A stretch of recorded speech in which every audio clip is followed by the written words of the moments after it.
Hi, it's Nora Bachman, pediatric physical therapist in Santa Monica.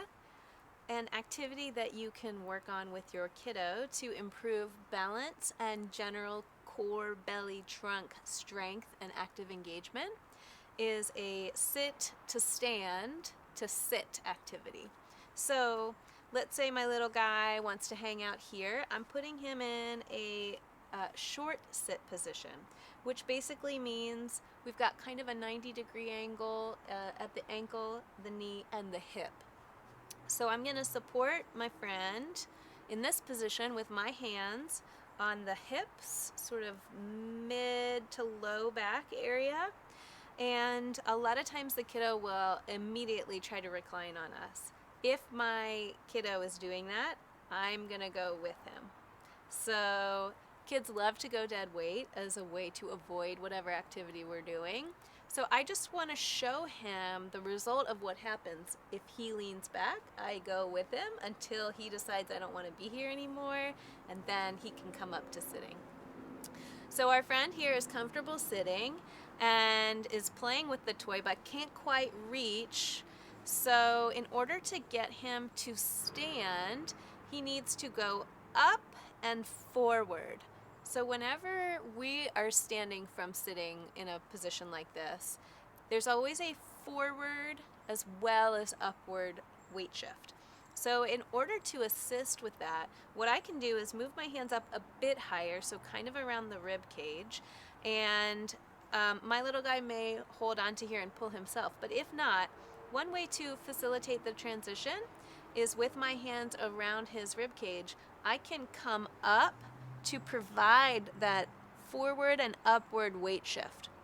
Now that he's here, I might keep my hands here if he needs them, and he can play and hang out, but I want to hang out here so that if he goes to sit again and squat down, instead of going right back to the floor, he's in that sitting position again. Now the sitting position is great because he has to do a little bit more work to balance, because now the only support he has is his feet on the floor and his bottom on my lap, as opposed to when he's sitting on the ground and he's got this great big wide base of support. So I like this position as an alternative to that, particularly while you're working on this transition. Now let's say our little guy starts to go and then decides he's just not into it, or doesn't make it all the way. I'm not gonna force him all the way up until he can achieve it more on his own. The act of going up and down is actually super important and a great way to build strength and control.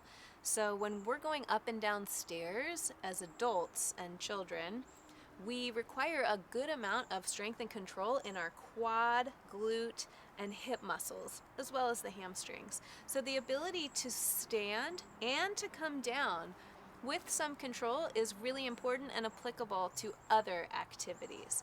So once my kiddo is up and standing, sometimes we'll see that the kiddos kind of press all their weight on here and they're not really doing a ton of work. One way to address that is I might push this ottoman closer so that he feels it in his belly and maybe starts to lose his balance. Once he regains his balance in standing and moves a little bit away from that ottoman, I can then push it away again. Now I've created a little bit of space between his body and the ottoman, and he's not resting on it anymore. He may go back to it again, but we can just do that same activity. Move it back so he rebalances, gives himself a little space, and then I bring it back and see if he'll stand here.